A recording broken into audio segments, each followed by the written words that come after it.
జరుగుతుంది. దయచేసి ప్రభుత్వాన్ని ఒక ఆలోచన చేసుకోవాలి.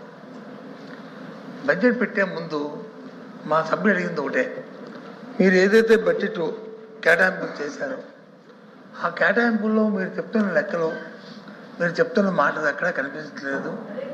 మాకు వచ్చి మీరు చెప్తారంటే మా నోటి మాటతో చెప్తే అది లెక్కల్లో కాదు.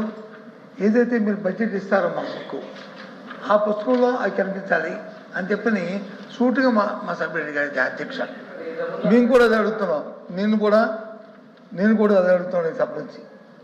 దయచేసి అంకిల్ గాడి కాకుండా వాస్తవత్వం ఏదైతే మీరు 3,32,205 కోట్ల రూపాయల బడ్జెట్ మీరు ప్రవేశపెట్టారో దాంట్లో డెఫిసిట్గా మీరు 75,000 కోట్లు వచ్చి ఫిజికల్ డెఫిసిట్, అలాగే 22,000 కోట్లు రెవెన్యూ డెఫిసిట్ని మీరు చూపెట్టారు.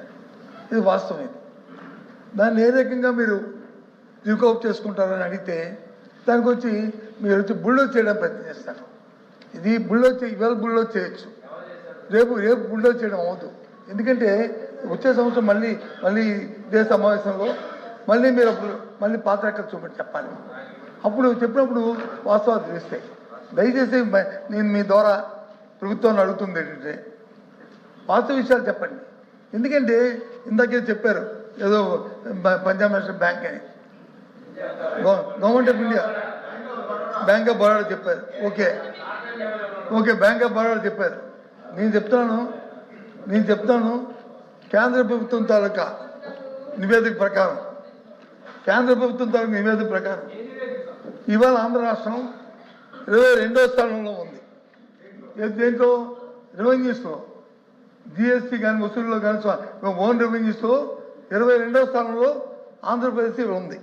ఇది వాస్తవంగా చెప్పండి. ఇది నేను చెప్పింది మొత్తం చెప్పండి. ఇదే కాదు, కాగ్ రిపోర్టు ఇది చెప్తుంది. కాగ్ రిపోర్టు 9 నెలల కాలంలో 22వ స్థానంలో ఉన్నది కాగ్ రిపోర్టు. ఇదే పేపర్లో చూపెట్టి కేంద్ర ప్రభుత్వం కాదు, ఇది మీరు చెప్తుంటే మేము ఇంకోటి అధ్యక్ష, దయచేసి మళ్ళీ మీరు అడిగితే మళ్ళీ మీరు ప్రతి ప్రశ్నగా ఆన్సర్ చెప్పాలి. నేను చెప్పొచ్చాను అడుగుతాను. మీరు ఇందాక అన్నారు, మీరు అది ఇచ్చిన చేసుకుని మీరు మాట్లాడుకోండి, అభ్యంతరం లేదు, నేను కూర్చుంటాను. పంపండి, అది ఎక్కడ ప్రింట్ అయిందో చూద్దాం ఒకసారి అనేటువంటి తప్ప వేరే ఉద్దేశం కాదు. దయచేసి సార్, నేను చెప్పాను మీకు సాయంత్రం 7 గంటల వరకు కూడా దీని మీద రిప్లై చెప్పడానికి మేము సిద్ధంగా ఉన్నాము. ఎంతసేపు వాకౌట్ చేసే ఆలోచన మాత్రం మీరు పెట్టుకోవద్దండి. దయచేసి మీరు ఎంతసేపు మాట్లాడతారో ఏమడుగుతారో అడగండి. మీరేదో రెవెన్యూ తగ్గిపోయింది అని అన్నారు. 2 ఎగ్జాంపుల్. గతంలో కన్నా రెవెన్యూ 24% ఎక్సైజ్లో పెరిగింది, 33% మైనింగ్లో పెరిగింది. ఎందుకు పెరిగింది? రాత్రికి రాత్రి ఏమన్నా మైనింగ్ పెరిగిందా, లేకపోతే తాగే వాళ్ళు పెరిగారా? ఆ డబ్బులు పక్కకు పోయేది మానేసి ఖజానాలోకి రావడం మొదలైంది. ఎక్కడ తగ్గింది? అందుకే ఆ పేపర్ అయితే చైర్మన్ గారి ద్వారా మాకు పంపించండి. హలో అధ్యక్ష, ఫైనాన్స్ మినిస్టర్ గారు సమయం పాటించట్లేదు, ఊరికి ఆవేశం పోతాను. నేను చెప్పింది కాగ్ రిపోర్ట్. దయచేసి ఓపిక ఉండాలి. నేను వినడానికి మీ సభ్యులు మాట్లాడి ఓపుకుంది కదా, ఓపిక ఉండాలి. ఇది ప్రతిపక్షానికి పాలకపక్షానికి ఫైటింగ్ కాదు. ఇది రాష్ట్ర ప్రయోజనాల గురించి ఇంతమంది రాష్ట్రంలో 5 కోట్ల మంది ప్రజలు సమీక్షిస్తున్నారు, చూస్తున్నారు. వాస్తవం మీరు చెప్పింది మేము చెప్పింది అమాయకులు ప్రజలు నిజమేది టీవీ ద్వారా చూస్తున్నారు. దయచేసి ఆలోచించేయండి. ఇవాళ నేను చెప్పింది కాగ్ రిపోర్ట్ కాదు, నేను మీకు అబద్ధం చెప్తాను, మీరు ఓకే, అప్పుడు ప్రజలు మమ్మల్ని హర్షిస్తారు, ఇగో అబద్ధం చెప్పారని. ఓకే, అది కాదు. నేను అడుగుతుంది అంటే స్ట్రైట్గా ఏ రకంగా ఈ 3 నెలల కాలంలో మీరు వచ్చి మీకు వస్తున్న రెవెన్యూ చేసిన 75,000 కోట్లు కాకుండా 1,15,000 కోట్లకి తీసుకెళ్తారు, ఏ రకంగా వస్తుంది, అది సాధ్యమా అని అడిగాము. అది మీదేం పాత మంత్రం ఉంటే పొట్టంటే ఓకే, మాకేం అభ్యంతరం లేదు. మాకు కావాల్సింది రాష్ట్ర ప్రయోజనం. మీరు అనుకున్న 1,20,000 కోట్లు సాధించండి, సంతోషం. కానీ అసాధ్యం ఎలాగా? అవిటి ఎలాగా 10 నెలల కాలంలో అన్ని 2 నెలల కాలంలో వస్తుంది. 2 నెలల కాలంలో ఏమై వస్తుంది, ఎలా వస్తుంది సార్? కాబట్టి అంటాం.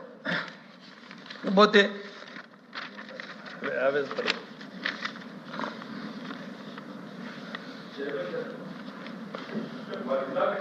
మంచిది కాపీ ఇస్తాను. సార్ అరే చూసి దానికి రిప్లై చెప్పాలి కదా.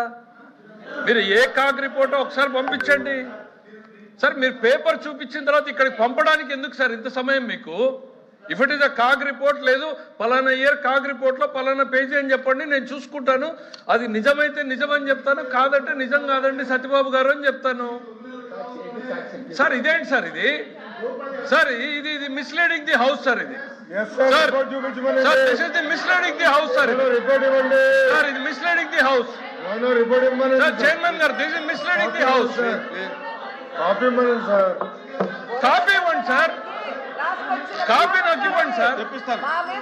మాకు చెప్పాక ముందుకెళ్ళమనండి సార్. సార్ చైర్మన్ గారు, ఒకటి ఇది లైవ్ ఉంది, ప్రజలకి ఇప్పుడు చూసిన వ్యక్తి మళ్ళా గంట తర్వాత నేను రిప్లై చేసేటప్పుడు చూస్తాడో లేదో తెలియదు సార్. వీళ్ళు ఇంత స్వీపింగ్ రిమార్క్స్ చేసినప్పుడు I own a responsibility to the people. ఆ కాపీ ఏదో పంపండి, ఏ కాగ్ రిపోర్టు, ఏ ఇయర్ది, ఏ పేజ్ లో ఉందో చూడండి. భయపడుతున్నారు ఎల్ఓపి గారు, ఎందుకంత భయపడుతున్నారు? పంపించండి కాగితం. నేను అడిగేది ఒకటే సార్, కాగ్ రిపోర్ట్ ఉందా లేదా ఎల్ఓపి గారు సార్? మీ చేతిలో ఉందా లేదా? రిపోర్ట్ ఉందా లేదా? రిపోర్ట్ మీ చేతిలో ఉందా లేదా సార్? రిపోర్ట్ ఉందా లేదా? Yes are no? రిపోర్ట్ చేతిలో ఉందా లేదా? Yes are no? బొత్స గారు, సార్ చైర్మన్ గారు, నా రిక్వెస్ట్ నా చేతికి ఇవ్వండి, నేను సార్ నా రిక్వెస్ట్ ఒకటి, వారు కాగ్ రిపోర్ట్ గురించి మాట్లాడారు, విన్నాము. ఆ తర్వాత వేరే సబ్జెక్టులకు వెళ్ళారు అంటే ఆ పేపర్తో ఇంక అవసరం లేదు. దయచేసి ఆ పక్కన పెట్టిన పేపర్ని ఏదో మాకు పంపించండి. ఆ కాగ్ రిపోర్ట్ ఏదో చూస్తాము. నిజమంటే అవునండి సత్యబాబు గారు, మేము చూడలేదు ఈ కాగ్ రిపోర్ట్ ని, ఒకసారి చూసి కరెక్టే, సరిగ్గా మీరే కరెక్ట్ అని చెప్తాను. లేదు తప్పైంది అని అంటే సత్యబాబు గారు ఈ ఫిగర్స్ కరెక్ట్గా ఉన్నట్లేవు, వెరిఫై చేయండి అని. పేపర్ పంపించడానికి ఎందుకు సార్ ఇబ్బంది? When you has quoted that paper, ఆ పేపర్ పంపించడానికి ఇబ్బంది ఏంటి సార్? ఇది సార్ పేపర్ ఉందా లేదా, వారు కోట్ చేసింది నిజమా కాదా? పేపర్ ఉంటే నాకు పంపించండి ప్లీజ్. ఎల్ఓపి గారు బైక్ వచ్చారు. అది లేకుండా ఏ రకంగా ఎల్ఓపి గారు ఏంటి అధ్యక్ష?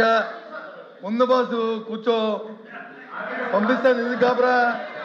నేను అన్ని పంపిస్తాను. అబద్ధాలు చెప్పే అవసరం లేదు మాకు. ఆయనలాగే నేను బద్దీ చెప్పను అబద్ధం. నేను అబద్ధం చెప్పాల్సిన అవసరం లేదు మాకు.